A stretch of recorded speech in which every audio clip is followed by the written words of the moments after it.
José, si quieres empieza cuando... Vale, pues buenas tardes a todos. Pues bueno, este es un momento bastante emocionante para ambos, porque bueno, en mi caso pues se juntan dos cosas muy queridas. Por un lado Miguel, que somos amigos desde hace 50 años, una cosa así, y la Fale, de que hace bastantes años también que soy socio, ¿no? Entonces, bueno, el conocer al autor también tiene su lado bueno y su lado malo. Entonces, lo bueno es que descubres en la obra pues, cosas muy personales suyas y cosas que te conectan con él. Por ejemplo, yo recuerdo cuando íbamos al cole ahí con los pantalones cortos y tal, pues que tenía, y supongo que tiene, una letra perfecta. O sea, escribía con una letra que se entendía perfectamente, los renglones rectos. Yo miraba mi cuaderno, miraba el suyo y digo, madre mía, qué pena. Y veo que con el tiempo pues, se ha mantenido ese afán por la estética, ese gusto por hacer las cosas bien, con cuidado, pues lo ha ido manteniendo. Entonces, lo primero que sorprende, o me sorprendió, vamos, no me sorprendió, porque vi que estaba reflejado en su libro, es que esa manera de hacer las cosas con cuidado, pues se ve perfectamente en el libro. Pues es un libro que está muy bien diseñado, está muy bien estructurado, muy bien escrito. La forma de acercarse a él, como tiene dos partes muy diferenciadas, una primera que es una introducción, donde Miguel nos cuenta pues lo que le motivó para comenzar el libro, cómo se fue luego dando la cosa, digámoslo así, y al final pues surgió esta obra, y nos explica un poco cómo de repente podemos casar cosas tan extrañas y tan lejanas en el tiempo como pueden ser los castillos y la guerra civil, ¿no? Por un lado, hay muchas cosas escritas sobre castillos y también hay muchas cosas escritas sobre la guerra civil. Pero que unan ambos aspectos, pues creo que este libro es, si no el primero, el mejor hasta ahora. Porque realmente acumula una cantidad de datos y de información impresionante. Tiene una labor de recopilación y de extracción de información tremenda. Hay más de 300 castillos.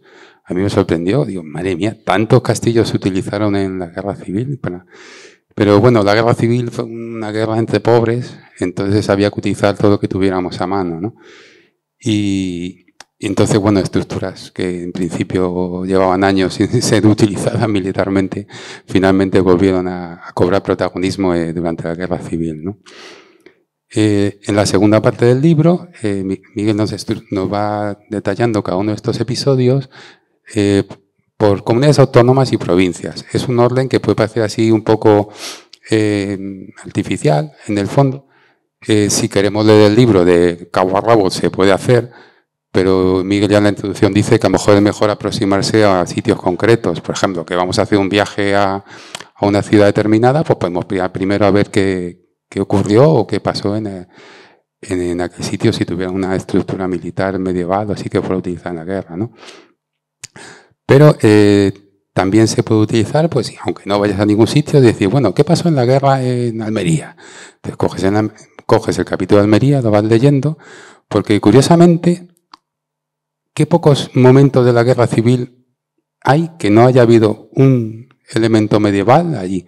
Si vemos la batalla de Guadalajara, los castillos la de Teruel, el paso del Ebro, la de Esbandá, incluso toda vamos, yo no sé si hay alguno, pero leyendo los hechos aquí reseñados podemos coger una imagen bastante fiel, no completa, pero sí bastante fiel de cómo fue el desarrollo de la guerra a lo largo de los años, ¿no?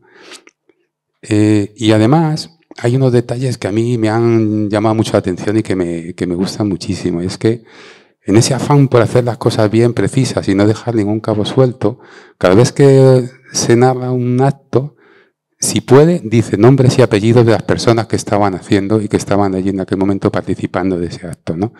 Es muy habitual cuando leemos un libro de la guerra civil que llegamos, pues un regimiento tal llegó a tal ciudad y fusiló al alcalde de la localidad porque era republicano, ¿no? Y ya está, y queda en el mero hecho, ¿no? Sin embargo, Miguel Ángel no lo dice así. Él dice, tal regimiento al nombre de tal persona con nombres y apellidos llegó al pueblo y a tal persona que era el alcalde con nombres y apellidos lo fusilaron por mantenerse fiel a la República, ¿no? Ese continuo goteo de nombres de personas hacen que la narración sea muy humana. Un libro que a priori lo ves desde fuera y parece un libro de consulta, de texto, de repente te vas acercando a él y conectas enseguida, porque estás viendo personas que están luchando y sufriendo por sus ideales, curiosamente, dentro o cerca de una instalación medieval, ¿no? Lo que podemos ver en el libro, además, es un montón de sucesos que algunos parecen increíbles, que llega un momento, alguna vez cuando estás leyendo, que tienes la sensación de estar leyendo un libro de aventuras bélicas, porque encuentras fugas masivas de gente, de cientos de personas fugándose a la vez de una cárcel. Y la forma de escribirlo y de describirlo hace que conectes enseguida tanto con la emoción de la escapada como la angustia de la cacería posterior o la esperanza de conseguir llegar a un sitio seguro.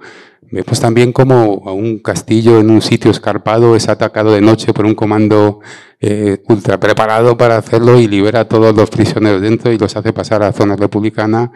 Vemos también resistencias heroicas en catedrales de personas que con muy poco armamento y con muy pocos medios están resistiendo día tras día, es con la esperanza de que llegue un tren blindado que nunca llegaría, ¿no? Entonces todos estos aspectos que están narrados con mucha emoción y con mucha viveza, se nota que al autor le interesa mucho el tema y realmente lo vive y empatiza con las personas que describe, ¿no? Pues hace que llegue un momento que la lectura del libro sea apasionante, al menos para mí lo es, porque no es solo ya lo que dice, sino lo que sugiere y sobre todo lo que puedes llegar a entender cuando realmente lo ves en su contexto, ¿no? Entonces, bueno, yo os invito a que os sumerjáis en todas estas peripecias y aconteceres, unos heroicos y otros, por desgracia, no son tan buenos de recordar. Y bueno, ya sin más, paso la palabra a Miguel, que nos cuente un poco más de su obra. Muchas gracias, José. Después de 50 años de amistad, la verdad es que no esperaba menos de ti. No, te agradezco muy sinceramente tus palabras y desde luego siempre uno puede estar inmerso en el proceso de creación de una obra durante 5 años, como ha sido este caso, pero le falta la perspectiva de verlo desde fuera y bueno, cualquier opinión, sea buena o mala, los amigos tienden a hacer las buenas, lógicamente, pues siempre es de agradecer para aprender de cara al futuro, ¿no? También alguna otra cosa que pueda realizar. Os quiero agradecer, en primer lugar, mucho a todos los que habéis venido, que estáis aquí en esta fría tarde y que bueno, tenéis interés por el libro y estáis aquí para escuchar un poco la presentación y las características generales que tiene. Y como no puede ser también de otra manera, quiero agradecer a la Fundación Anselmo Lorenzo y especialmente a Santi y a Miguel Ángel, que han sido las personas que me han ayudado y me lo han puesto muy fácil para que podamos tener este encuentro esta tarde. He preparado una presentación de unas 18 o 20 diapositivas con textos muy breves y con fotografías. Las fotografías históricas son en blanco y negro, las de color son todas mías. Y bueno, algunas son comparativas también para ver el estado en el que estaban y están, que sorprende. Se podría hacer mucho más larga porque tengo un archivo grande de fotografías, pero bueno, lo hemos ceñido. La segunda mitad serán unos 6 castillos aproximadamente donde tuvieron presencia las milicias anarquistas, sobre todo en los primeros meses de la guerra. Y la primera parte de la presentación son generalidades del libro, como lo he estructurado, aunque ya ha adelantado algunas cosas también José. Y lo primero que quiero comentar es el título, porque es un título que lo he querido hacer así para que se entendiera de forma rápida y sencilla de qué va el libro, pero es un título un tanto inexacto, porque se habla más que de castillos, se habla de fortificaciones en general. Hay castillos, pero hay fuertes abaluartados, hay torres y atalayas, hay murallas, hay edificios civiles y religiosos fortificados, que también los he incluido, aunque sean pocos. Utilizar la palabra castillo, más que una connotación comercial, lo que tiene es que emplear la palabra fortificación habría dado lugar a confusiones. Si el título se hubiera llamado Las fortificaciones en la Guerra Civil Española, A muchos, por lo menos, nos resulta eso más relacionado con vestigios bélicos modernos del siglo XX, de los que se crearon durante la contienda, que no lo que estaba construido, que era lo que a mí me interesaba más para este libro, lo que estaba construido cuando en el año 36 empezó la guerra. Entonces, sí que en el título principal está así puesto.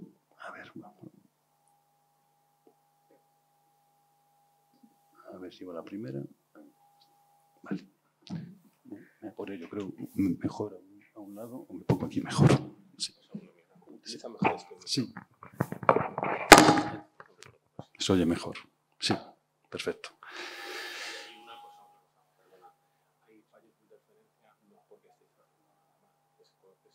Vale. Gracias, Santi. En el subtítulo del libro sí que dejo claro que vamos a hablar de antiguas fortificaciones españolas y son precisamente los últimos episodios bélicos de su larga historia. Esperemos que sean los últimos para siempre, evidentemente. Pero con el subtítulo aclaro que aquí sí que entran todo tipo de fortificaciones en juego. Este es básicamente el índice de lo que vamos a hablar, con una introducción inicial y en la que voy a hablar también un poco del origen del libro y su estructura. Después comentaré el libro a nivel de estadística, de números fríos que lo resumen para un poco que os hagáis una idea de la envergadura que tenía, los criterios que he seguido para incluir o no las fortificaciones en el volumen, su tipología, las funciones que desempeñaron durante la guerra y luego al final los últimos 20 minutos aproximadamente serán de esos 6 castillos que he seleccionado porque están relacionados al final con el movimiento libertario que es también forma parte de la fundación en la que nos encontramos, de la CNT. Algunos de vosotros sabéis mucho de castillos, mucho. Yo tengo varios cientos de libros de castillos. Ahora tengo el mío también. Pero es que realmente no había nada en este sentido. ¿Por qué? Porque todos los libros de castillos suelen hablar de historia medieval, historia de la Edad Moderna, incluso pueden llegar hasta principios del siglo XX. Y el tema de la guerra civil lo suelen obviar, bien por desconocimiento. Hay una excepción muy clara, ¿no?, que es la del Alcázar de Toledo, por su utilización propagandística, y esto sí que es muy famoso, pero la mayor parte de los castillos que aparecen en el libro, incluso si se visitan hoy en día, apenas hay referencias a que tuvieron cierto papel en la guerra civil. A mí, claro, yo llevo viendo castillos desde que era adolescente, los he visto por todo el mundo y varios miles de fortificaciones. Y la guerra civil es un tema que me ha interesado de manera más reciente, pero bueno, hace unos 15 años aproximadamente. Claro, cuando a uno le gustan mucho dos cosas, al final tiende a ver esa relación que hay entre esas dos grandes aficiones que uno tiene. Y se me ocurrió esto, pero evidentemente no para que fuera un libro, sino una recopilación de datos que yo quería para mí. Me surgió en un viaje en la primavera del año 17 a los escenarios de la batalla del Ebro, que era pues un lugar al que yo tenía muchas ganas de ir porque allí había fallecido en un bombardeo un tío mío, que era sanitario republicano, y no había ido nunca. Y allí cuando estaba en el castillo de Miravet, en Tarragona, que es un castillo muy importante desde el punto de vista medieval, por supuesto, como no, pasan los templarios por allí, se abusa mucho de lo de los templarios en la historiografía de castillos española, pero allí sí que realmente es un castillo que están los templarios bastante tiempo y tiene un papel relevante durante la guerra civil en la batalla del Ebro. Y se me ocurrió recopilar información para mí de qué castillos había en España y qué fortificaciones en general que hubieran intervenido en la Guerra Civil Española. Ese fue un poco el origen y aquella noche en el hotel pues me puse a intentar recordar aquella lista de 20 o 30 inicial que hice y dije, pues tiene que haber más, eso a lo mejor da para un trabajito para mí. Luego me di cuenta que había bastantes más, que podía dar para un librito de 100 páginas o 200 y hemos acabado pues con más de 300 fortificaciones y 700 páginas de libro, ¿no? Pero bueno, esto es una cosa que iba entrando y ya que estaba puesto, pues tenía ámbito nacional, lo cual ha sido muy complejo también porque me ha obligado a viajar mucho, pero bueno, al que le gusta algo evidentemente lo hace con muchas ganas.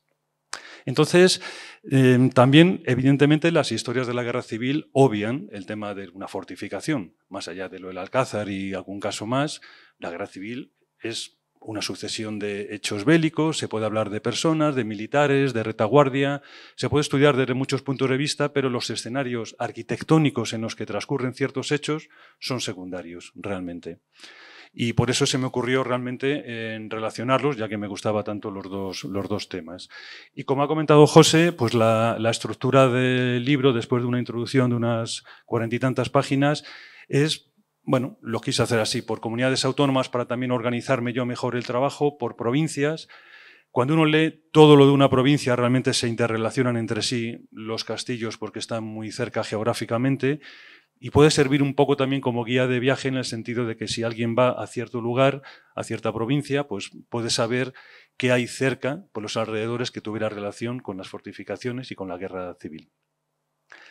Y cada uno de los capítulos del libro de las fortificaciones tiene una pequeña introducción histórica, medieval, muchos son de origen islámico, otros son fuertes abaluartados del 16 en adelante. Hago una introducción, una reseña histórica por un poco situar el castillo y el grueso del volumen es evidentemente lo que transcurre en la localidad en la que se encuentra el castillo y en el propio castillo durante la Guerra Civil. De tal modo que bueno, es lo que al final aporta, desde mi punto de vista, un valor añadido con respecto a la pequeña reseña histórica que evidentemente ya hay muchas en otros libros. A ver. Este es un poco el libro en cifras, para un poco hacerse a la idea. En concreto hay 343 fortificaciones, 20 de ellas es verdad que son baterías costeras, hablaremos ahora muy por encima de ellas, y 20 son también de otros países distintos a España. Por eso hay 4 países. Son los países de alrededor, Francia, Portugal y Marruecos. Hay fortificaciones, esto fue una gran sorpresa, encontrar nada más y nada menos que 20. Yo no digo que no haya más, evidentemente. He hecho el trabajo lo más extensivo posible, pero siempre habría más en esta larga lista de 300 y pico fortificaciones. Toco 44 provincias españolas, no pude encontrar para cada provincia algún castillo con relación a la guerra. Son de 274 poblaciones. Esto implica, por lo tanto, que en alguna población hay más de un castillo. Hay un caso muy potente, que es el de Cartagena, en Murcia. Cartagena tiene 5 castillos relacionados con la guerra. El castillo el castillo árabe que se encuentra en el centro de la población y 4 de los fuertes que rodean la bahía, que ya son fuertes abaluartados del 17 sobre todo, 17-18. Y luego hay, si no recuerdo mal, 14 baterías costeras de Cartagena, porque son también fortificaciones y estaban realizadas antes de la guerra y tuvieron papel en la misma guerra civil. Y hay más de 8 personajes históricos relacionados con la guerra. Estos son un poco los criterios que yo he seguido de inclusión para aceptar o no un castillo dentro del libro o una fortificación.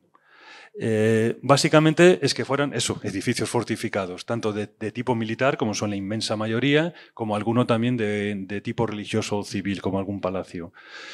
Todos están construidos antes del 36, por lo tanto, todos los vestigios bélicos que se crearon durante la Guerra Civil, los famosos fortines con sus distintas acepciones, nidos de ametralladora, observatorios, puestos de tirador, de escuadra, todo esto queda fuera del ámbito del libro. Ya hay muchos libros escritos sobre ello y muy buenos y sería pues, bueno, realmente otro tema aparte que no podía mezclar aquí. Todos tienen alguna función, alguna muy importante, otros puntual, incluso de un solo día, relacionado con la guerra civil. También he incluido algunos que tuvieron uso o relación con la guerra una vez que acaba la guerra. Por ejemplo, la casi totalidad de los chateaux franceses que aparecen en el libro tienen relación con el exilio republicano. Desde febrero del 39 todavía hay guerra, pero también hasta principios de los años 40. Algunos incluso se mezclan ya con temas de la Gestapo y con la Segunda Guerra Mundial que ha estallado en Europa. Por lo tanto, eso también he querido incluirlo porque al final son castillos que están relacionados con los exiliados republicanos y por lo tanto me parecía adecuado que estuvieran también aquí presentes. Y como se dice, son de estos 4 países. No me he puesto limitaciones geográficas marcando solo España, aunque sea la inmensa mayoría. Tipología de los castillos, pues muy variada. Como castillo o tipología de las fortificaciones, para ser exactos. Está el castillo como fortificación clásica que todos tenemos en la cabeza, la fortificación por excelencia de tipo medieval, y luego todas sus variantes, los alcázares como castillos también importantes siempre de origen musulmán, que eran palacios en muchos casos, pero fortificados, con todas sus modificaciones con el paso del tiempo, las fortalezas que no dejan de ser grandes castillos, igual que las alcazabas, solo que las alcazabas tienen una clara relación también con los musulmanes. Las ciudadelas, que implican una gran fortificación con una muralla alrededor que engloba una población. Por lo tanto, es un pequeño pueblo, una pequeña ciudad que protege a la población dentro de sus murallas, dependiendo del castillo principal que se encuentra normalmente en la parte más elevada. Hay algunos ejemplos de catedrales, como la de Sigüenza, catedral fortificada, que sufrió un asedio importante de los franquistas. El monasterio fortificado de Guadalupe, por ejemplo, en Cáceres, que también sufre un asedio cortito, en este caso de los republicanos, y fallido, porque el de Sigüenza, como sabéis, sí que al final consiguió la destrucción de esa catedral y que pues, cayeran todos los republicanos que estaban en el interior, que no se habían podido escapar antes. Hablo también de palacios fortificados, como por ejemplo el de los Golfines de Arriba en Cáceres, que es donde a Franco lo nombran oficialmente generalísimo a finales de septiembre del año 36 en el balcón. Esto lo recoge la película de Amenábar, por ejemplo, que además está rodada allí mismo. Hay alguna muralla, porque los lienzos de las murallas sirvieron tanto para proteger quien guardaba una ciudad del asedio del enemigo, como incluso para hacer refugios en huecos de la propia muralla. Hay también algunos ejemplos. Es curioso cómo se reutilizaron las murallas, muchas veces, claro, con muchos siglos a cuestas, tuvieron también valor relativo, es verdad, porque no lo mismo aguantar un cañonazo de los del siglo XX que uno de tiempos anteriores, ¿no? Pero bueno, algunas tuvieron un papel efectivo durante algún tiempo. Y como os decía, las baterías costeras, que básicamente están en la zona de Cartagena y en la zona de Barcelona. También había ahí en Barcelona 5 baterías costeras que cumplen todos los requisitos anteriores, construidas antes de la guerra y con papel bastante efectivo durante la misma. Pasamos a las funciones.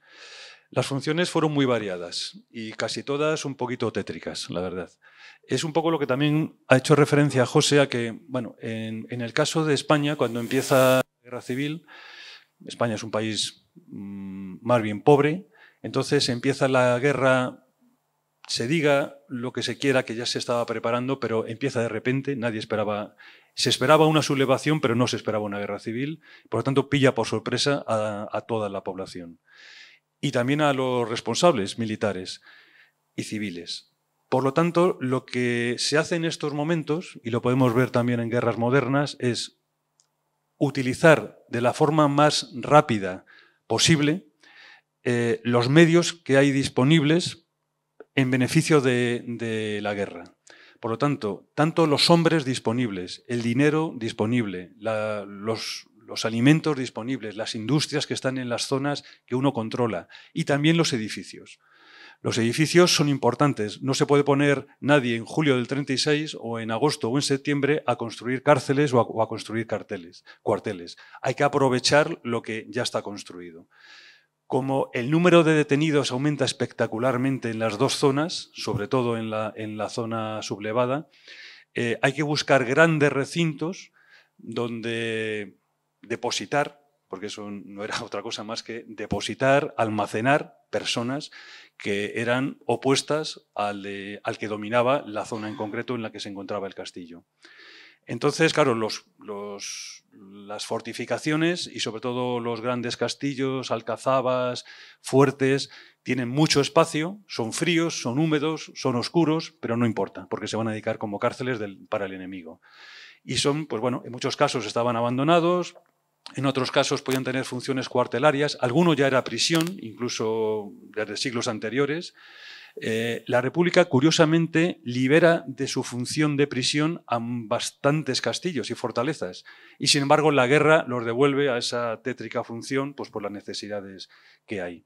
Entonces, desde ese punto de vista, tanto las prisiones sería la función principal a la que se dedican los castillos cuando empieza la guerra civil. Aproximadamente un centenar de fortificaciones grandes las dedican los dos ejércitos a lo largo de la guerra como prisión. Como campo de concentración, que es un término muy asociado con el franquismo y con su represión, hay aproximadamente una veintena de fuertes y castillos, pero cuidado, los campos de concentración no empiezan al final de la guerra. El primer campo de concentración es una alcazaba en Marruecos que se llama Zelouan, que se crea el 18 de julio de 1936. Es decir, 24 horas después de cuando se ha producido la sublevación en la cercana Melilla. Por lo tanto, los campos de concentración empiezan de forma inmediata en la guerra civil. Luego, por supuesto, al final de la guerra, sobre todo por la zona de Levante, que era la zona que quedaba de la República hasta el final, pues se intensifican los campos de concentración. También son lugar de ejecuciones. Sus fosos, sus sótanos, sus patios se utilizan muchas veces para fusilamientos. Principalmente, hay que decirlo, por el ejército franquista. También en algunos casos por parte de la República. Entonces, bueno, son lugares a veces apartados de la población. Cuando se fusila en fosos el sonido se queda amortiguado para que la población no escuche los fusilamientos, pero eso sobre todo se produce, como luego veremos en un ejemplo, el de Mora de Rubielos, en Teruel, se produce en los sótanos, para que el sonido se amortigue y el pueblo no se esté enterando de que están fusilando a personas en el castillo de la localidad. También muchos se utilizaron como cuartel, que ya lo eran antes. Grandes recintos con grandes capacidades. Es verdad que los presos estaban en malas condiciones. Los soldados no estaban mucho mejor, ni los de uno ni los de otro. Cualquier espacio medianamente limpio, podía estar húmedo, podía ser oscuro, servía para que los soldados se tiraran en el suelo y pudieran más o menos aguantar las vicisitudes de la guerra, ¿no? Porque eran especialmente duras en aquel contexto. También algunos fueron escenarios de batalla en muchas ocasiones porque estaban ahí y sin quererlo. Se produce un enfrentamiento en una población, el castillo está en el medio, lo utilizan unos para refugiarse y los otros lo bombardean. Bueno, pues el castillo se hace protagonista sin quererlo. Y también algunos que están por zonas campestres, antes hablábamos el de Aulencia, aquí en Madrid, que está ahí en tierra de nadie, ¿no? en Villanueva de la Cañada y Villanueva del Pardillo. Pues bueno, le toca en el centro de la batalla de Brunete. Pues bueno, es que te toque porque hay una batalla que nadie prevé que vaya a ser en un sitio concreto, sino que se puede ir desplazando y afecta a una localidad, a una iglesia, a una ermita o a un castillo. Como puntos de observación militar, esto es muy curioso porque igual que en tiempos medievales tener una buena posición era estratégico para vencer al enemigo, o por lo menos para detectarlo, para ver que se acercaba por un valle, por unas montañas. Curiosamente, a mediados del siglo XX sigue siendo importante en la observación visual del enemigo. De ahí que esas antiguas atalayas árabes del primer milenio, de los últimos siglos del primer milenio de nuestra era, resultan útiles todavía en 1936 al 39, porque esos puntos de observación, y lo mejor, yo como he estado en casi todos de los que escribo, pues cuando estás allá arriba dices, claro, ya sé por qué hace 1200 años o 1300 años o menos se colocó aquí un castillo, se colocó aquí una atalaya, porque lo que se ve desde aquí no se ve en el cerro de al lado. O sea, todo está estudiado desde mucho tiempo atrás y de ahí que en la guerra moderna también se aprovechara esa situación. En la guerra actual, con los sistemas electrónicos, lógicamente, la observación visual directa tiene menos sentido. También algunos se utilizaron como refugios antiaéreos, sobre todo, por ejemplo, los sótanos. Ya que eran construcciones tan robustas, no había que construir un refugio de hormigón armado, como sí que se hacían los típicos refugios en las ciudades para la población, sino que el propio castillo muchas veces tenía sótanos. Hay un caso curiosísimo, el de Medellín, que el aljibe musulmán del siglo XIII, que está bajo tierra, tiene dos patios de armas con un muro entre medias, pues en uno de ellos está el aljibe, y lo que se hizo en la guerra civil fue construir las escaleras que bajaban hasta el aljibe. Pero el aljibe musulmán, que es una joya del siglo XIII, se utilizó como refugio para la guarnición que estaba en el castillo. Y también se utilizan pues, como polvorines, como depósitos, almacenes, se colocan a veces reflectores para la observación y la defensa antiaérea, se colocan baterías antiaéreas también en las torres del homenaje o en plataformas de los castillos. Es decir, se les dan usos muy, muy variados y curiosos, pero esos ya son más minoritarios. Los principales son los que os he comentado.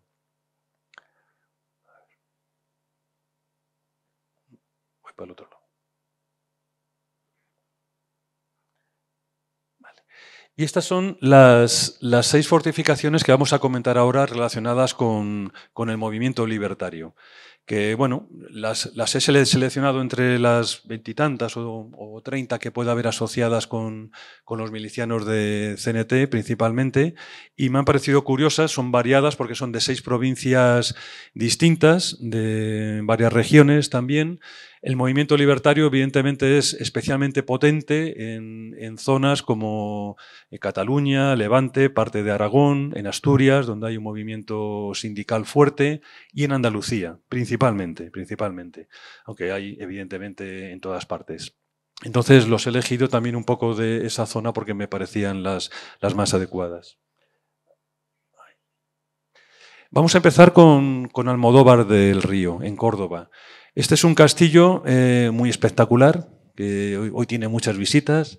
Es un castillo de mentira, porque a principios del siglo XX estaba absolutamente ruinoso, y fue su propietario de entonces, el 12º conde de Torralba, el que en 1901 empieza su restauración con la ayuda de un arquitecto amigo suyo, y bueno, dedica buena parte de su fortuna a la restauración y reconstrucción, que es lo que realmente es, de este castillo, que hoy en día luce muy espectacular, la verdad.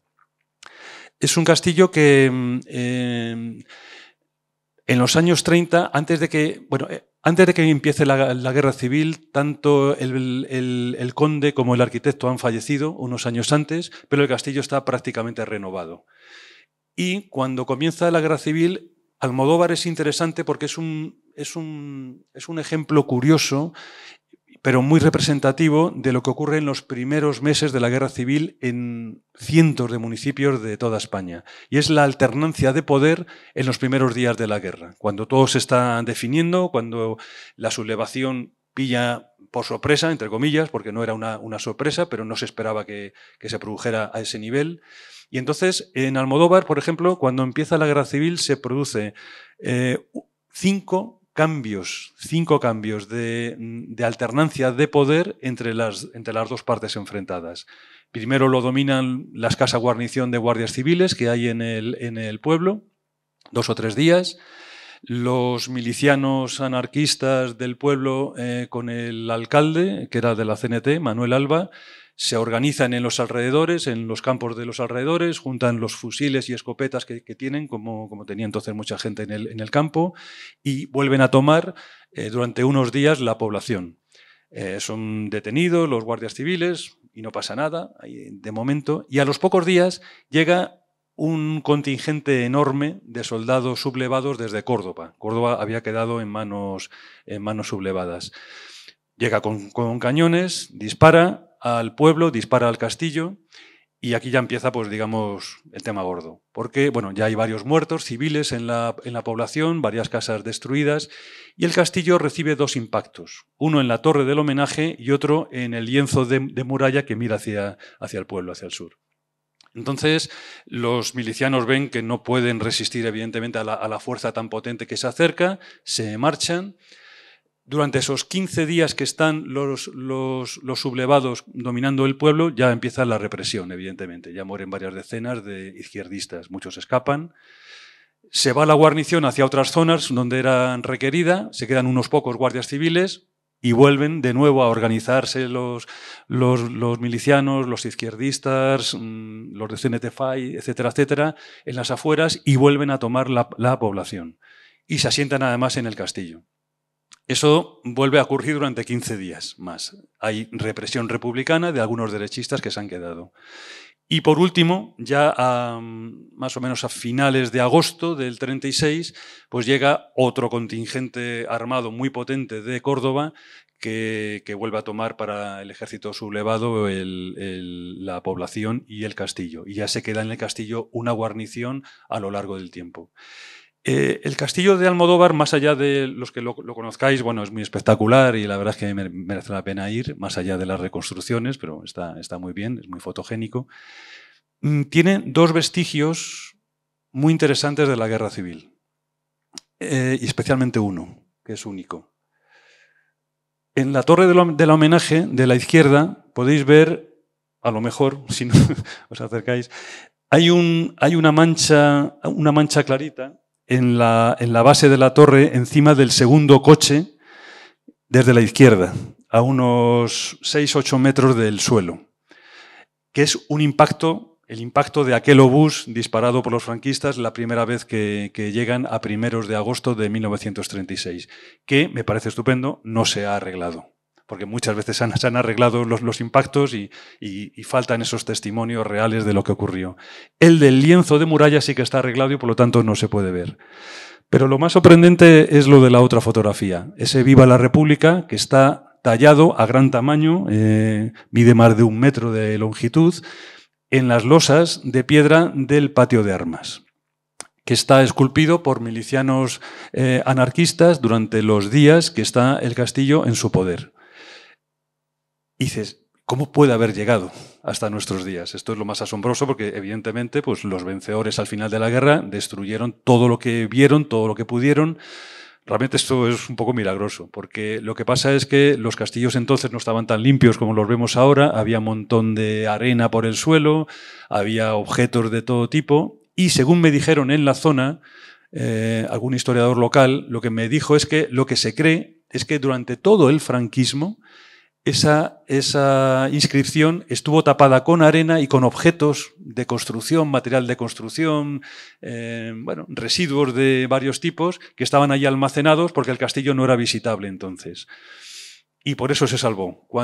Creo que fue en los años 90, cuando el castillo se empieza a adecuar para las visitas y a musealizarlo, es cuando se descubre la valiosa inscripción que se puede ver hoy en día. Es una cosa realmente valiosa y única, también por el tamaño que tiene, porque inscripciones en las paredes, grafitis, en sótanos, de esto hay mucho, y en los restos de la propia guerra civil, en los fortines, hay muchísimos, hay cientos y cientos.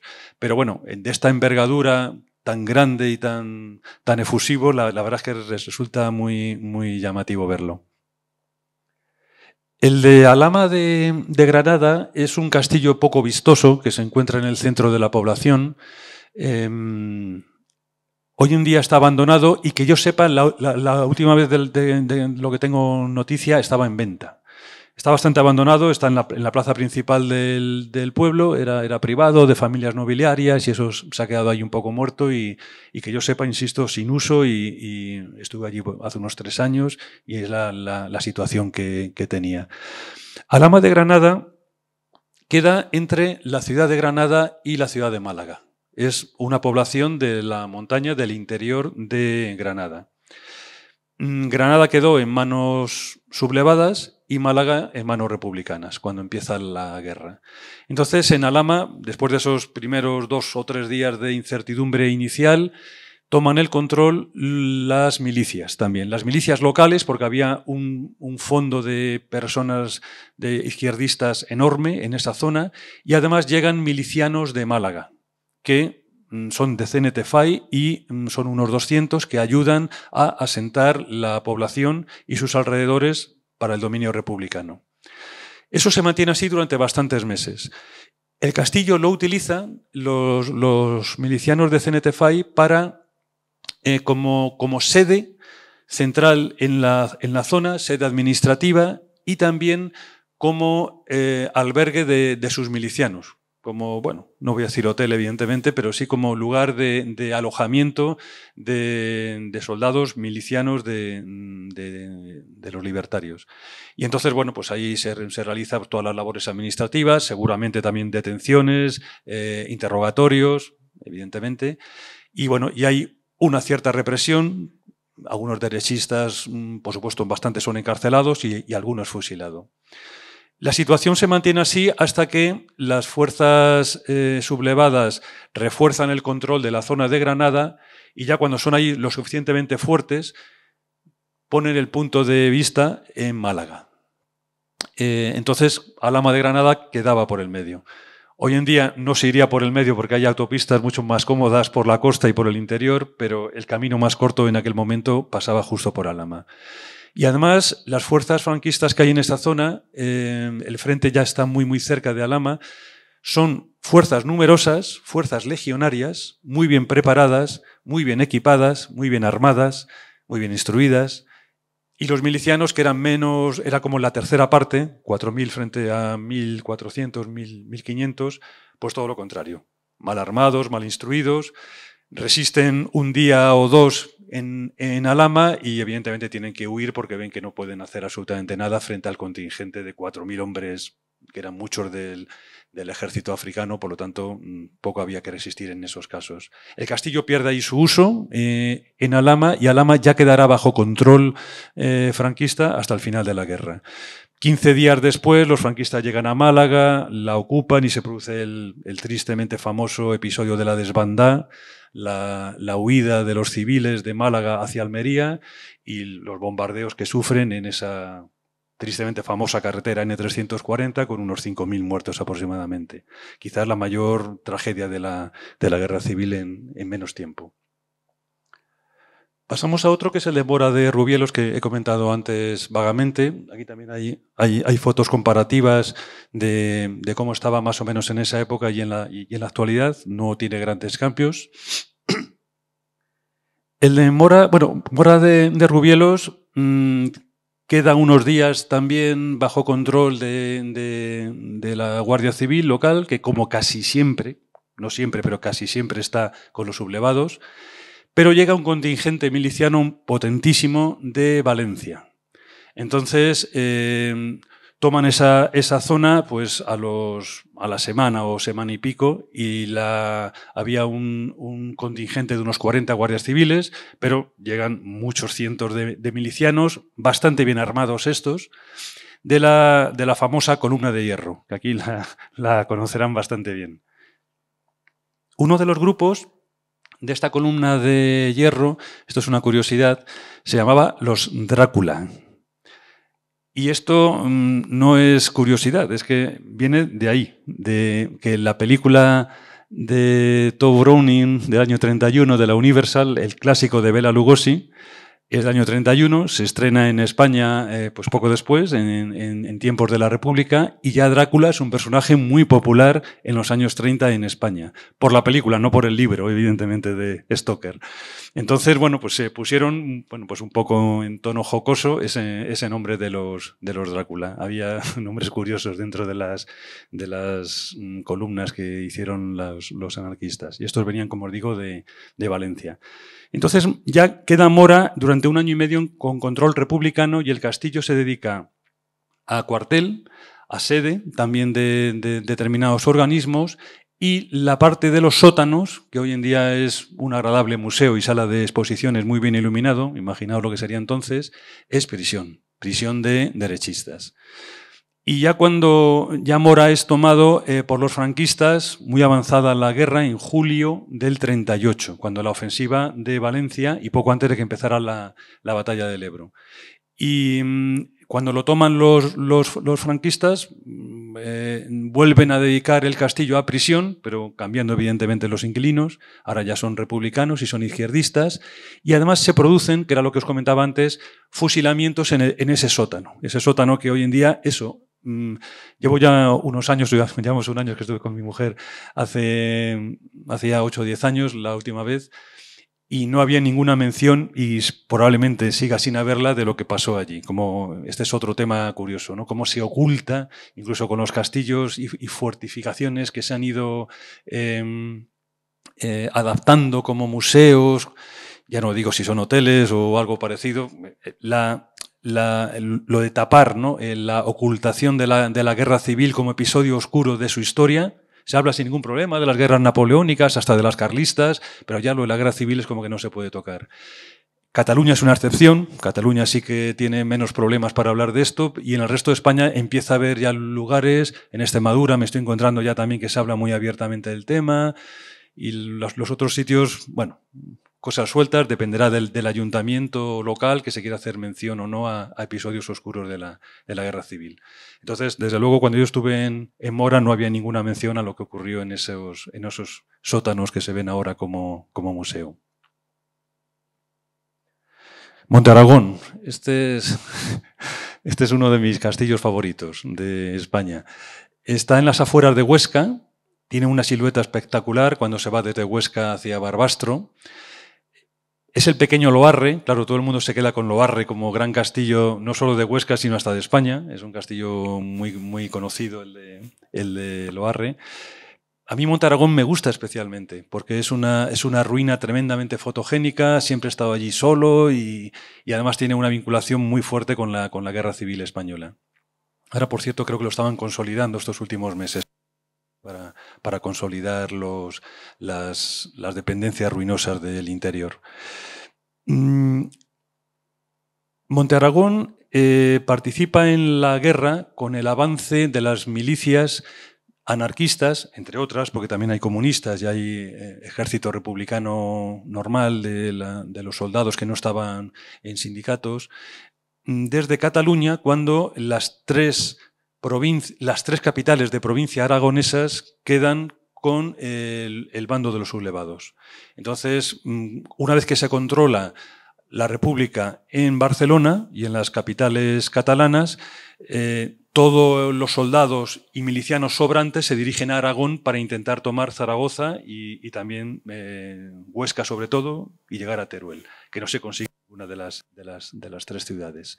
Pero en Huesca se quedan muy cerca y hacen un asedio durante 1 año y medio, hasta que se rompe en marzo del 38, y ese asedio, que es lo que llaman el cerco de Huesca, son varias posiciones a las que llegan milicianos de CNT y milicianos comunistas. Por ahí está Lister, por ahí pasa Durruti durante un tiempo. Desde Barbastro toman un pueblo que se llama Siétamo, donde hay unos enfrentamientos tremendos y donde también hay un castillo que queda absolutamente ruinoso después de la guerra y del que quedan ahora pocos restos. No lo he incluido porque ya por falta de tiempo también. Pero luego se llega a Estrecho Quinto, que es un pequeño puerto de la carretera desde el cual ya se divisa Huesca al fondo. Y en Estrecho Quinto queda a un lado el castillo de Montearagón y al otro los Altos de Tierz. Todo eso es ocupado por las fuerzas republicanas que bombardean Huesca durante 1 año y medio, no de forma continua, evidentemente, pero sí con cierta frecuencia, y Huesca es una de las ciudades, las capitales de provincia más bombardeadas durante la guerra. También Teruel, evidentemente, Lérida, bueno, Barcelona es muy bombardeada, Madrid, pero Huesca para su tamaño resulta totalmente devastada al final. Entonces, el castillo se utiliza como lo asedian milicianos de CNT por un lado y comunistas por otro, pero el asalto final se realiza el 30 de septiembre del 36 por parte de soldados, de guardias de asalto, que era algo así como la Policía Nacional actual. Guardias de asalto que eran catalanes y que hacen el asalto más organizado al propio castillo y evacúan a los soldados que quedaban allí franquistas. Y el castillo tiene un papel muy activo durante ese tiempo al estar en el propio frente de guerra. En su base todavía se conserva un observatorio de hormigón armado, quedan restos mínimos de trincheras y al otro lado de la carretera, en lo que os decía de los Altos de Tierz, ahí hay unas trincheras espectaculares, que son un poco de donde están tomadas las 2 fotos siguientes. A ver, estas 2. En estas 2 fotos históricas se ve el castillo al fondo, a la izquierda. Aquí a la izquierda lo que se ve son las baterías antiaéreas. Este cañón, por cierto, que está en primer plano, está apuntando en sentido contrario a Huesca, que estaría por la parte izquierda. ¿Por qué? Porque seguramente estaba vigilando los cielos, por si venía algún avión de los franquistas para poder defender esa posición. Y el resto de los cañones sí que estaban apuntando hacia la ciudad. Y en la fotografía de la derecha, aparece un miliciano con el castillo al fondo. Se supone que las fotografías, sobre todo la de la derecha, son de poco después de tomar esa zona, de finales del 36, y la otra pues podría ser a lo mejor a lo largo del año 37. Hay bastantes fotografías en internet de la toma de Monte Aragón, que fue además portada en todos los periódicos de la República, fue muy... porque con los soldados iban también fotógrafos, iba prensa, pues bueno, pues para intentar hacer propaganda, lógicamente, de que la guerra estaba yendo a su favor, cuando desde luego no era así en todas partes, ni mucho menos. Pasamos al siguiente, cambiamos de comunidad, nos vamos a Gijón, donde quedan en la parte alta de la ciudad antigua, el barrio de Cimadevilla, pues quedan restos de lo que se llama Fuerte Viejo, que tiene la batería alta, la batería baja, son fortificaciones de los siglos XVII y XVIII. No son medievales, aunque en origen pudo haber una fortificación medieval incluso anterior en esa zona. Se habla de que romana, posiblemente, pero bueno, lo que vemos hoy en día es lo que es. Está el monumento a Chillida justo en esa zona, que se puede ver aquí en la derecha. Y bueno, Gijón, cuando empieza la guerra civil, Asturias tiene evidentemente dos núcleos especialmente importantes, la capital administrativa, que es Oviedo, y Gijón como polo industrial, aunque también está Mieres y Langreo y otras zonas. En Oviedo está el entonces, que luego fue general, coronel Aranda, de los más famosos del bando sublevado, que consigue tomar con una guarnición muy fuerte que tiene bajo su control, toma Oviedo y resiste el asedio de los republicanos durante también pues, aproximadamente un año. Y además va ampliando cada vez más lo que rodea a Oviedo. En Gijón la suerte es al revés. Los republicanos se hacen con el control. Hay unas fuerzas también izquierdistas enormes, mucha presencia de CNT. Y entonces en Gijón la mayor parte, también la Guardia Civil y la Guardia de Asalto, sobre todo estos, se ponen a favor de la República, lo cual es importante. Y entonces los sublevados se concentran en 3 puntos. En el Fuerte Viejo, en Cimadevilla, y en 2 cuarteles, que se llaman El Coto y Simancas. Y ahí están asediados por las fuerzas republicanas. Lo que cae primero es el Fuerte Viejo, porque las fuerzas anarquistas, esto lo hacen los de CNT-FAI, no tienen ayuda de nadie más, pues rodean el fuerte y consiguen tomar sin mucha resistencia la escasa guarnición afín a los sublevados que había en esta zona. Y después, durante la semana siguiente, se produce la batalla de Gijón, en la que se produce el asedio primero del Coto, que también cae al final, y además con casi exterminio de muchos de los que están allí. Otros consiguen pasar al cuartel de Simancas, que hoy en día es un colegio jesuita, tal, que se puso. Y entonces produce de las fuerzas republicanas, hasta que cae a base de cañonazos y bueno, porque en este caso era una republicana frente a la de los asediados.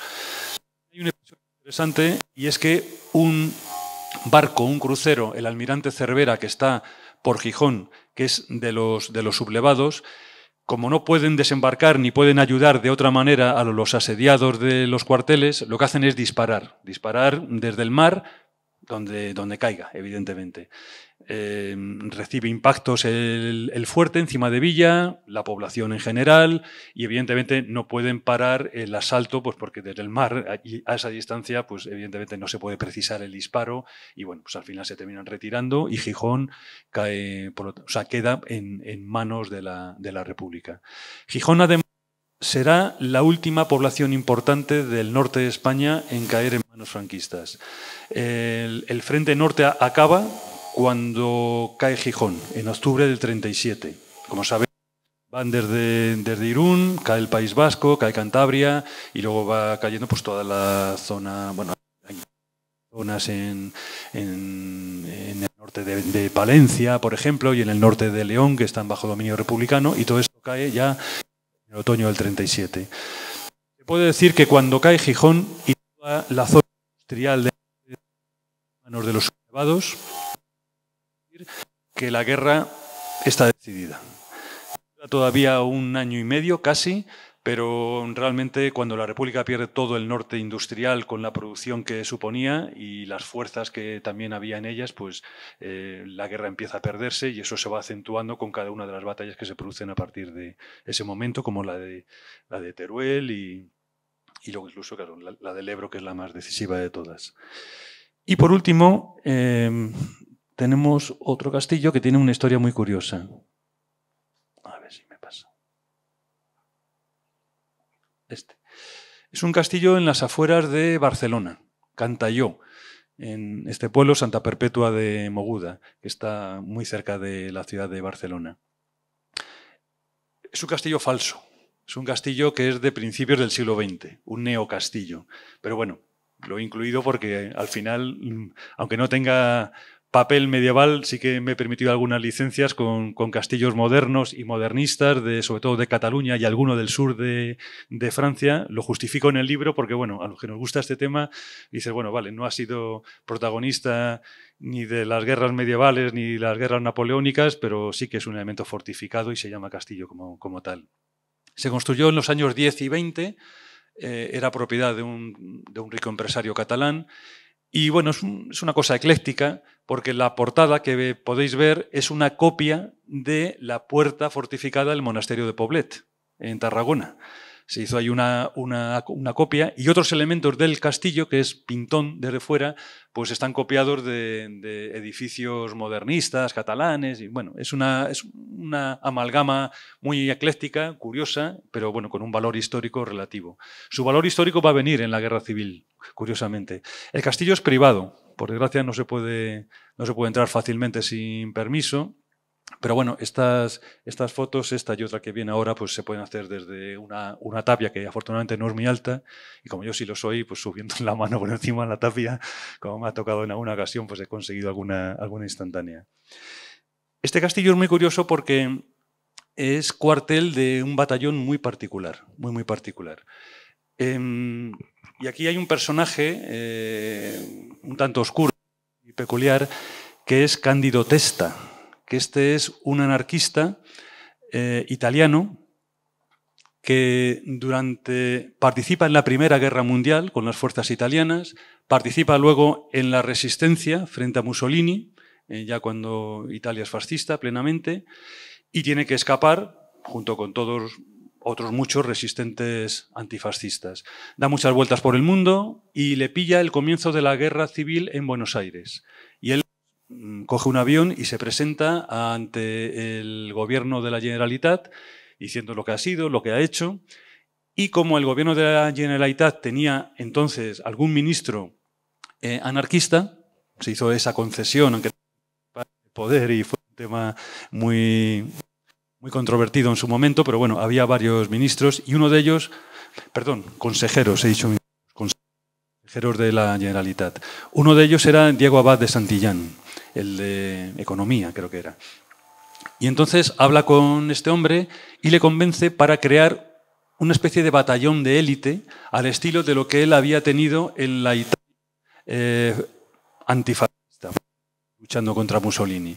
Y le cuenta un poco lo que hicieron con un cuerpo de élite y le convence a Diego Abad de Santillán. Le da fondos, le da bastante dinero, muy buen equipamiento y se constituye un batallón que tiene un nombre un tanto pretencioso, el Batallón de la Muerte o Centuria Malatesta.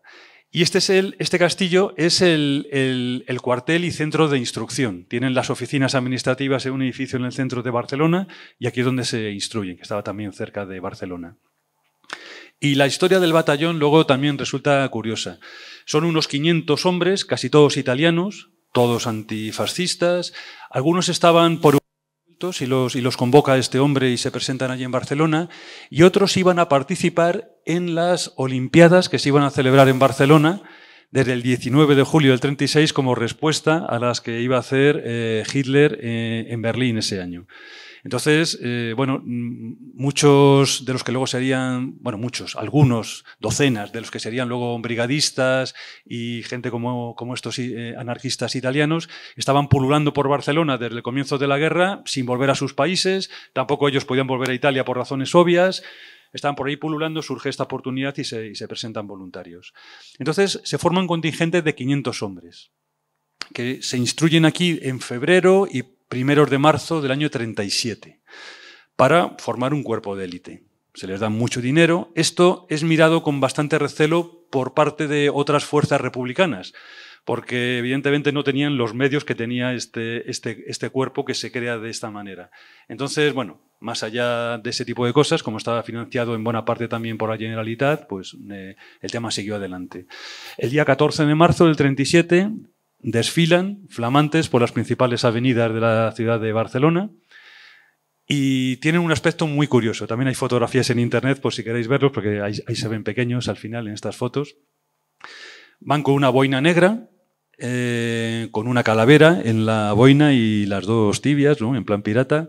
Van con unas cazadoras de cuero negros, unos jerseys de cuello alto, unos puñales en la cintura. Un aspecto muy agresivo, muy violento, que recordaba más a los fascistas que a los antifascistas. Pero bueno, era su estética y es con la que salen y claro, la gente en Barcelona se queda muy impresionada con ellos. Entonces se les manda al frente enseguida y ahí es cuando las cosas cambian, porque empieza el desastre. Sus acciones bélicas no es que sean discretas o mediocres, son desastrosas. Entonces se les manda primero al frente de Aragón, entre Huesca y Zaragoza, y se demuestra, luego hay una justificación que ahora comentaré, se demuestra pues, que no estaban ni tan bien preparados, ni tenían ese punto aguerrido de los milicianos de base o los soldados de la República normales que bueno, estaban luchando por su tierra y que bueno, a veces con más ganas que poder y que fuerza, pues estaban resistiendo y combatiendo en muchos sitios. Entonces, bueno, va cayendo paulatinamente en desgracia este batallón.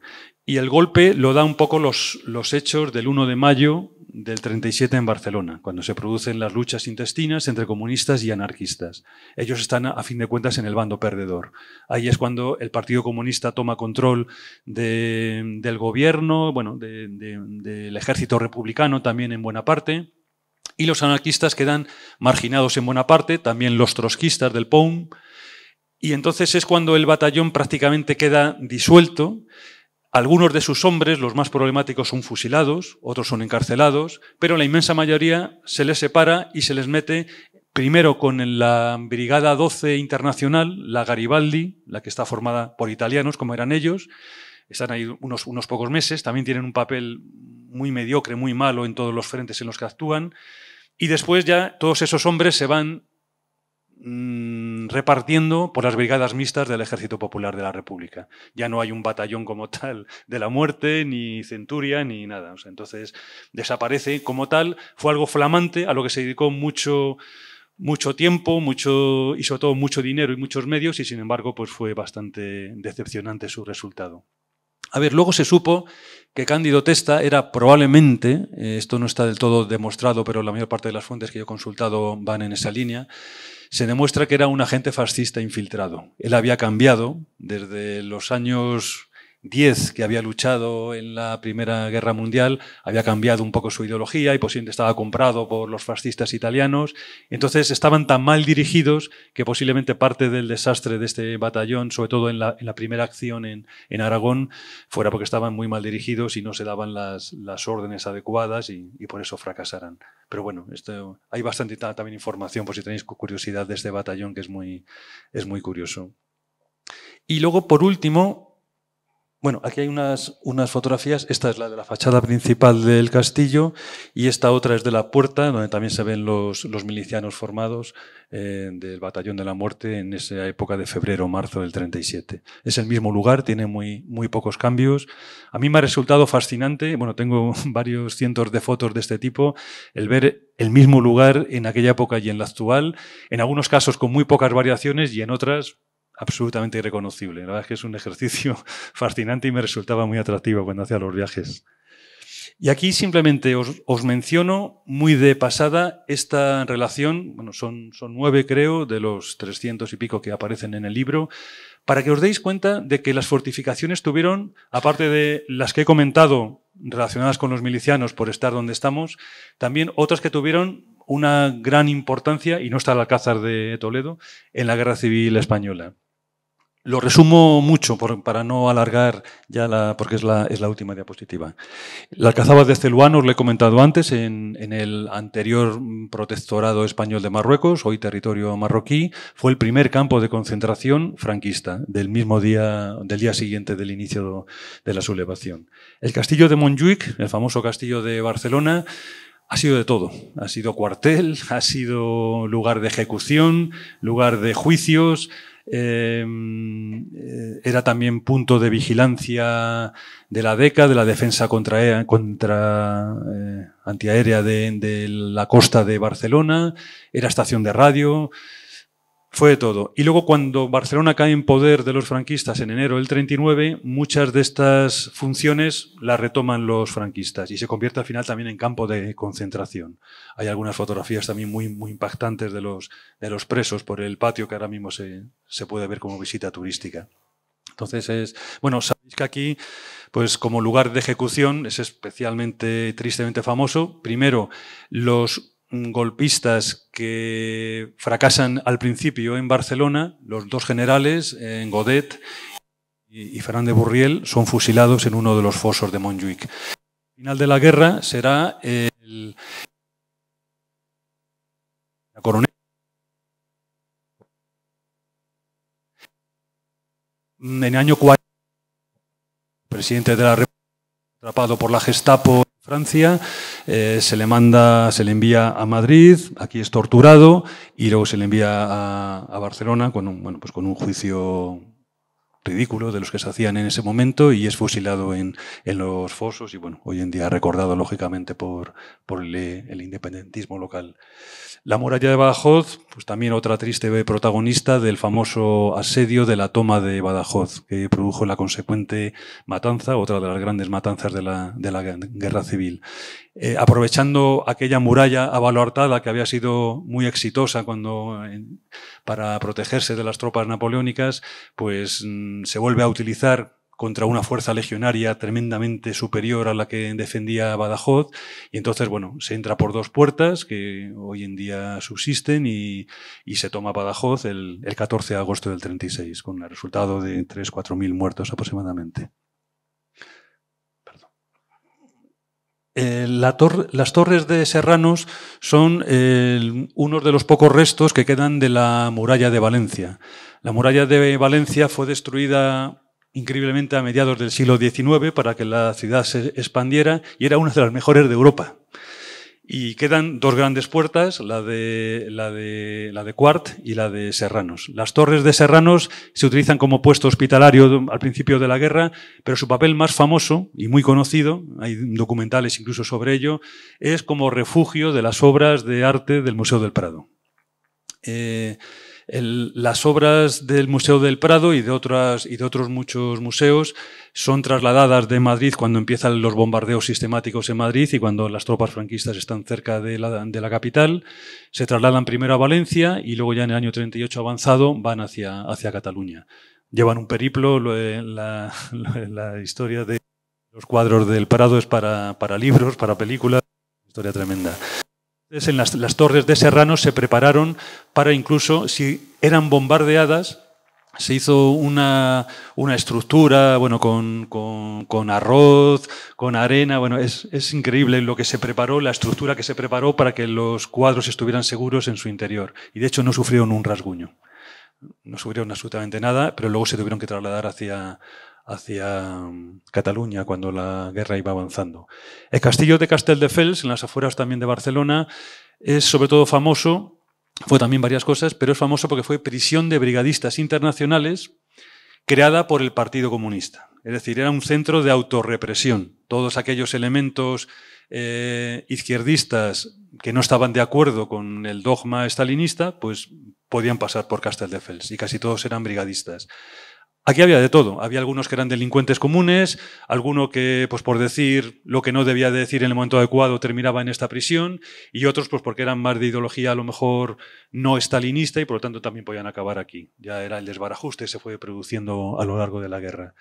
Tiene, por cierto, unos grafitis en las paredes de la capilla espectaculares, que se han estado restaurando durante mucho tiempo. Los estuvimos viendo mi mujer y yo la pasada Semana Santa. Os lo recomiendo si estáis por la zona. Increíbles. Es una capilla repleta de dibujos maravillosos de los brigadistas que estuvieron allí encerrados. Con una calidad espectacular. Os lo recomiendo si estáis por allí alguna vez. El fuerte de San Cristóbal fue protagonista, lo ha mencionado de pasada antes José, de la que pudiera ser la mayor evasión carcelaria de la historia de Europa. Esto es muy relativo porque ha habido muchas y en algunas no hay datos exactos. Pero bueno, una de las mayores en cualquier caso. Fuerte que está en las afueras de Pamplona, que se utilizó como cárcel por parte de los franquistas. Era de las más duras, de las más bestiales que había. Estaban hacinados 2.500 presos. Y el 22 de mayo del 38 se gestiona de una forma curiosa, compleja, está escrita con más detalle en el libro, una evasión. En esa evasión se escapan 800 presos, 800, que salen por la noche y saben que tienen que ir hacia Francia, pero no saben dónde está Francia. Claro, Francia era la salvación para ellos, pero desde Pamplona hasta Francia hay como unos 50 o 60 kilómetros en línea recta por el Pirineo navarro y además, claro, la mayor parte de ellos eran castellanos, de Castilla y León, por lo tanto no conocían la zona. Y imaginaos, hambrientos, sedientos, de noche, descalzos, muchos de ellos. Bueno, solo llegaron 3. Fue una auténtica epopeya y un desastre. 200 de ellos fueron fusilados, fueron asesinados por el camino cuando iban siendo encontrados. Otros lo fueron en la ciudadela de Pamplona y es uno de los episodios más oscuros de como evasión fallida, que sin embargo, curiosamente, ya empalmo con el siguiente, con el fuerte de Carchuna, en Calahonda, el día siguiente, 23 de mayo del 38, a 1.000 kilómetros de distancia, en la costa de Granada, sin saberlo, lógicamente, unos dónde estaban otros, se produce otro intento de evasión, pero apoyado por un comando especial. Y este es un éxito para la República.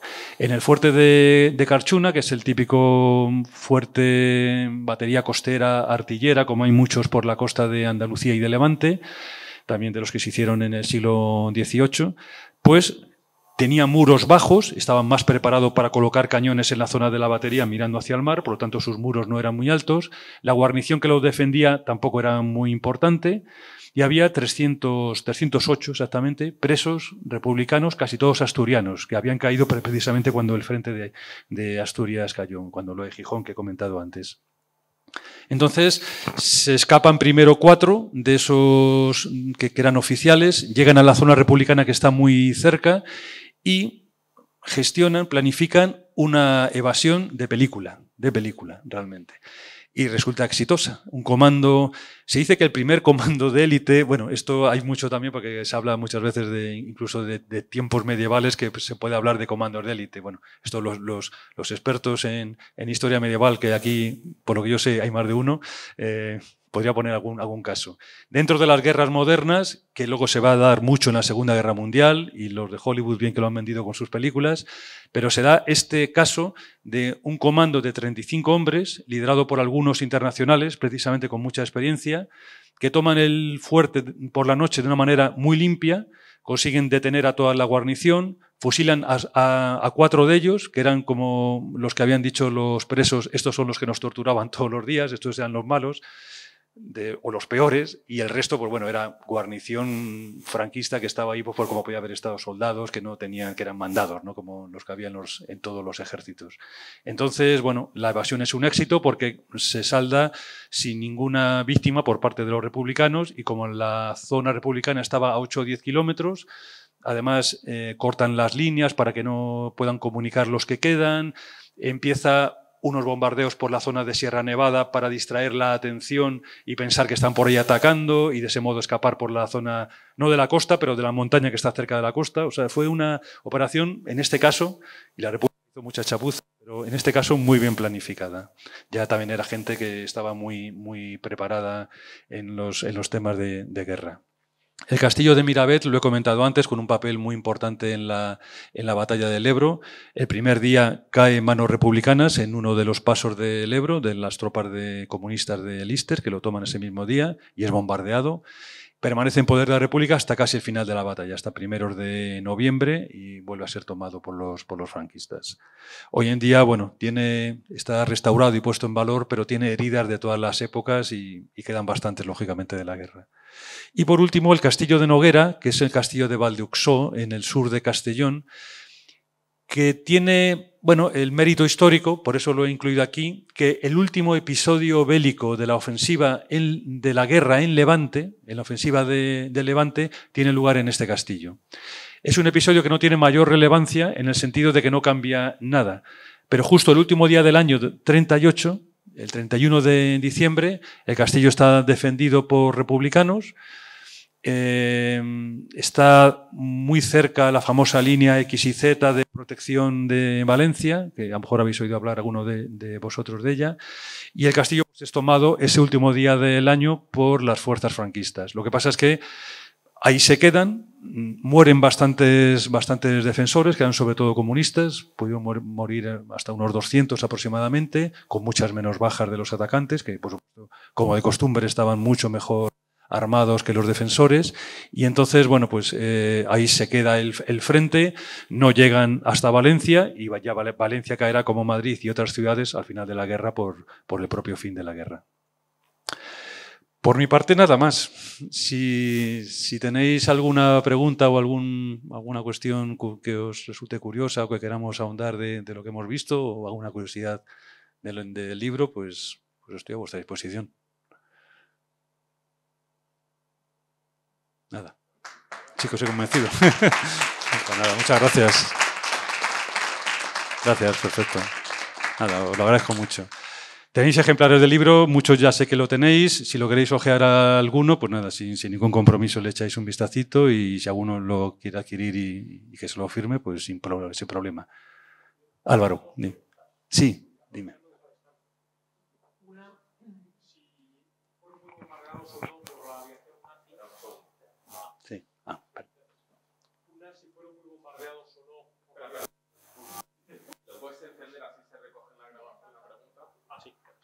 Sí, la primera pregunta, bueno, lo primero darte la enhorabuena porque solo nos faltaban las palomitas. Gracias. Es espectacular lo que sabes y cómo lo cuentas. Gracias. Dos preguntas. Una, si fueron bombardeados por la aviación nazi, que presumo que sí, por ser fuente de resistencia. La segunda es una curiosidad histórica. Nadie se acaba de explicar por qué las tropas republicanas se empeñaron tanto con el Alcázar, que lo has citado dos veces, porque estratégicamente era un error quedarse ahí anclado, ¿no? Y no sé si tú tienes alguna respuesta para eso, porque ningún historiador militar, por ejemplo, Vivor lo trata mucho en la Guerra Civil, en su libro La Guerra Civil, entiende por qué le dieron tanta importancia estratégica cuando no tenía ninguna. Sí. Gracias, Álvaro. A ver, con la primera, efectivamente hubo bombardeos, pero más que nazis, fascistas italianos. Porque como estaba la principal base aérea de los italianos, que apoyaban, como bien sabéis, a los sublevados, estaba en Mallorca. Entonces, desde Mallorca salían aviones a diario durante toda la guerra, porque Mallorca desde el primer momento queda en manos de los sublevados, y bombardean todo Levante, todas las ciudades de Levante, de la costa y del interior. Por lo tanto, todos los bombardeos que se producen en castillos en esa zona, la casi totalidad te diría que son de aviación italiana. Que, bueno, pues además hubo un tiempo que sí que había resistencia republicana, de ahí tantas baterías como lo de Cartagena que he comentado antes, tantas baterías antiaéreas para proteger el puerto que era clave para la República. Pero, por ejemplo, que recuerde así por encima, el castillo de Játiva en Valencia no es muy afectado, pero es bombardeado por los italianos. Sobre todo la población. La población es machacada y hay un bombardeo especialmente, tristemente famoso, porque ya quedaba poco para la guerra para el final de la guerra ya estaba decidida. Pero bueno, prácticamente la mayor parte de Murcia, de Levante y sobre todo de Cataluña, los de Tarragona, los de Barcelona y los alrededores, los que sufren daños por bombardeos suele ser por los italianos. La aviación alemana está relacionada con un castillo con una historia curiosa, que además nos queda muy cerca, 60 kilómetros. Y es que en el castillo de la Coracera, en San Martín de Valdeiglesias, durante la batalla de Brunete se establece allí el puesto de mando de la Legión Cóndor. Ya estaba también el general Kindelan, que era el jefe de las fuerzas aéreas franquistas, Alfredo Kindelan, y entonces resulta curiosísimo, porque ahora se puede visitar, durante muchos años no se ha podido visitar, era privado, bueno, es un castillo con una historia también un poco rara y turbulenta, muy curiosa, y se puede visitar ya desde hace unos 8 o 10 años por lo menos, con entrada, y bueno, está adecuado para las visitas. Y en esas salas de la Torre del Homenaje, pues resulta curioso pensar que estaban nazis de la Legión Cóndor preparando las operaciones de la batalla de Brunete. Y desde allí se dirigían, había una estación de radio, encima de la torre había unas antenas altísimas, y bueno, pues... pero bombardeos, ahora mismo no recuerdo, bombardeos alemanes sobre castillos...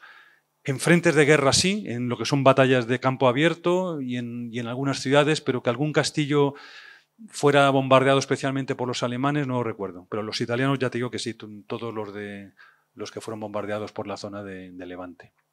Lo del Alcázar, efectivamente es un tema también curioso, cómo se empecinó ahí la República y cómo ahí... Hay razones, ahora hay historiadores locales, estaba intentando recordar uno que es buenísimo, para mí el mejor que hay de la Guerra Civil en Toledo, pero no recuerdo el nombre, está mencionado en el libro, por cierto, o sea, ahora puedes echarle un vistazo. El asedio republicano al Alcázar fracasa por 2 motivos, por lo que es el Alcázar y por el desastre del ataque. El Alcázar era tremendamente robusto, lo que había en las dimensiones de los muros del Alcázar, que se pueden comprobar hoy en día en las visitas, lo que hay bajo tierra, todos los orígenes árabes, pero luego lo que se había levantado ya en el siglo XVI, que estaba muy reforzado, era con aquellos medios prácticamente imposible de derribar. Hubo que disparar muchos cañonazos con unos cañones muy antiguos además que apenas hacían daño. Y por eso durante un mes y medio que dura el asedio largo, pues se consigue lo que se consigue. Ya es cuando colocan las minas por debajo de las torres, cuando cae una de las torres y cuando empieza a hacerle daño al Alcázar, pero aún así aguanta muy bien, pero porque era un edificio tremendamente robusto, incluso con tecnología moderna, bueno, no actual, pero de la que luego hubo en la Guerra Civil más adelante o en la que hubo en la Segunda Guerra Mundial, el Alcázar habría aguantado bastantes días sin ningún problema. Y luego lo del ataque, que fue un desastre de organización de soldados, cañoncitos del siglo XIX que disparaban sobre la mole del Alcázar y aviones que disparaban tan mal que bombardeaban a la gente y mataban a los propios. En Zocodover y en la zona de la ciudad antigua. O sea, un desastre, un desastre. Alguno caía adentro y daba en el patio, pero bueno, con una inexactitud absoluta. Por lo tanto, bueno, un poco aguantó, pues por eso, pero porque fue un tema, pues como lo de Franco después, un tema de propaganda. Había sido muy importante que Toledo hubiera terminado de caer con el Alcázar para la República. Era como luego pasó en Teruel. Era medalla de una capital de provincia ha caído por las acciones de nuestros heroicos soldados. Lo de Franco fue igual, solo que él era mucho más fuerte y tenía un ejército mucho mejor.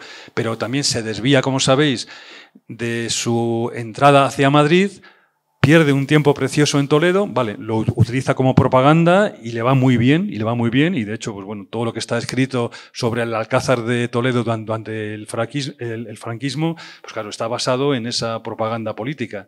Yo he leído mucho y da miedo leerlo, o sea, es tremendo, tremendo. Entonces, por eso hay que coger a autores modernos y un poco más objetivos, porque lo que se escribe entonces, pues claro, es todo exagerado, ¿no?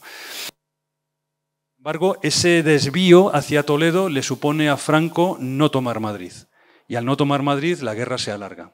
A Madrid le da tiempo justo para defenderse, para organizar sus defensas. Llegan el día antes o 2 días antes las brigadas internacionales, que son psicológicamente tremendas para la población cuando las ve llegar a Atocha y ir por el Paseo del Prado, por la Gran Vía, hacia la Universitaria. Claro, eso crea un efecto en la población. Y a pesar de todo, pensaban todo el mundo que iba a caer Madrid y el gobierno de la República, de hecho, se va a Valencia y Madrid resiste. Y de ahí el mito. Pero si no se hubiera desviado a Toledo, no habría tenido ese efecto propagandístico, pero la guerra habría acabado antes de finales del 36. Es un tema curioso. Todo lo que ocurre en la guerra en un sentido y en otro condiciona, como en cualquier guerra y en cualquier cosa de la vida, ¿no? Condiciona lo que ocurre después, ¿no? Y desde luego nadie había pensado en julio del 36 que iba a estar el país 3 años de guerra. Y ahí hubo un punto clave. De hecho, originó unas disputas tremendas con su general Yagüe, que había hecho toda la campaña victoriosa de Extremadura, de Andalucía y por Castilla-La Mancha, y lo destituye Franco, porque se dice que es un error. Yagüe se lo dice, o que tenía con él mucha confianza, y lo destituye provisionalmente, luego lo vuelve a emitir. Y también los alemanes que estaban apoyando a Franco le dicen que no lo haga, que Madrid cae, que ya está, que no alargue más el tema. Pero bueno, Franco pues estaba en lo que estaba y midió esa propaganda que luego pues utilizó muy bien, la verdad. No sé si he respondido más o menos a la pregunta. Sí. Perdona un momentito que te van a dejar. Sí. Sobre la fortaleza del castillo de Escalona en Toledo, sí, que ha sido también bastante imperativo en la guerra. ¿Puedo saber algo? Sí. Poco. Poco. Lo que yo sé es poco. De hecho, no lo incluí en el libro al final. Incluí Maqueda, incluí Barciense. En Escalona hay fotografías, efectivamente, de soldados alemanes con la fortaleza al fondo. La fortaleza ya estaba muy ruinosa. Y por mucho que busqué, porque dije, bueno, si han estado aquí, todo lo que se utilizó en Escalona para fines de guerra eran casas y edificios civiles del pueblo. Pero el castillo, que estaba muy ruinoso, estaba posiblemente inservible, y a mí no me consta, por lo que miré, que hubiera tenido uso militar. Es verdad que estaba al lado de la... Pero estaban bastante a las afueras del pueblo. No las he incluido por esa razón. El de Barciense, sin embargo, que está cerca, sí que el aeródromo estaba al lado del castillo. El aeródromo sí que estaba al lado y por eso lo he incluido. Y además ahí sí que encontré información, bueno, más o menos, no muy detallada, porque no es detallada nunca, pero sí que incluí Barciense por esa razón y porque sabía que en el recinto habían acampado también soldados, en el recinto desnudo que se ve entre las paredes de Barciense. Pero en Escalona no me constaba que el propio castillo o sus inmediaciones hubieran tenido ningún uso militar. Por eso no lo incluí. Me pasó con varios, que decía, jolín, están tan cerca de los soldados y del frente y de acciones militares, pero bueno, al final buscas, rebuscas. Tampoco podía mirar muy a fondo los archivos, porque entonces daos cuenta de que con 300 y pico fortificaciones que he tocado de toda España, habría sido imposible. Si hubiera hecho un estudio a lo mejor de la provincia, pues sí que habría consultado en Ávila por si había algún tipo de plano en el que apareciera una posición militar dentro del castillo de Escalona. Entonces, no digo que no la hubiera, pero no la incluí porque no lo pude demostrar, que es lo que seguramente me habrá pasado con otros muchos. Lo que tengo aquí en el libro es lo que pude saber seguro que había tenido lugar. En otros lugares dices, hombre, por la cercanía al Caudete en Jaén, pues posiblemente hicieran algo con un castillo tan grande. Tampoco encontré nada. Y hay varios casos que estuve buscando y como no encontré, pues no me lo podía suponer. Quise hacer lo más riguroso posible dentro de lo que cabe y de que hay información limitada también en estos casos. Tenían que refugiarse en los campos porque los bombardeos de no sé de quién eran, pero bueno, había bombardeos. No sé. Escalona estuvo casi toda la guerra en manos franquistas. Entonces, al principio puede que fueran bombardeos de los sublevados, pero si fueron a partir de septiembre, octubre del 36, ya serían bombardeos republicanos, porque era zona franquista. Entonces, si hay bombardeos es porque habría instalaciones militares, el aeródromo y a lo mejor algún puesto de mando. Sí, porque a la población Mi madre, civil... que en paz descanse, que nació en el 31, me ha contado muchas aventuras de cuando ella era niña, de esos bombardeos. Ajá. Pues posiblemente daños de los que tenga actualmente el castillo vengan también de alguna bomba que cayera en esa época. Dentro de que ya estaba en ruinas el castillo en ese momento, pero claro, habría que mirar si las hay, fotos comparativas. Sí, estaba deteriorado porque era una fortaleza medieval de don Álvaro de Luna y creo que los musulmanes lo prendieron fuego y un poco lo destruyeron. Sí. Ahora te mostraré unas fotos que he hecho esta mañana justo. Ah, vale, perfecto. Tiene una silueta magnífica. También creo recordar, pero hablo un poco de memoria, que la Guerra de la Independencia también debió sufrir, me parece. Creo recordar. Hablo un poco de memoria, como tantos otros, por otra parte, que fueron muchos los que también fueron escenario de guerra entonces. Pues nada, por mi parte, nada, agradeceros una vez más vuestra presencia y vuestro interés. Y bueno, pues los que tengáis el libro, pues que lo disfrutéis, que os guste, y muchas gracias a todos, a José y por supuesto a Santi y a la FAL por darnos la posibilidad de encontrarnos en este evento.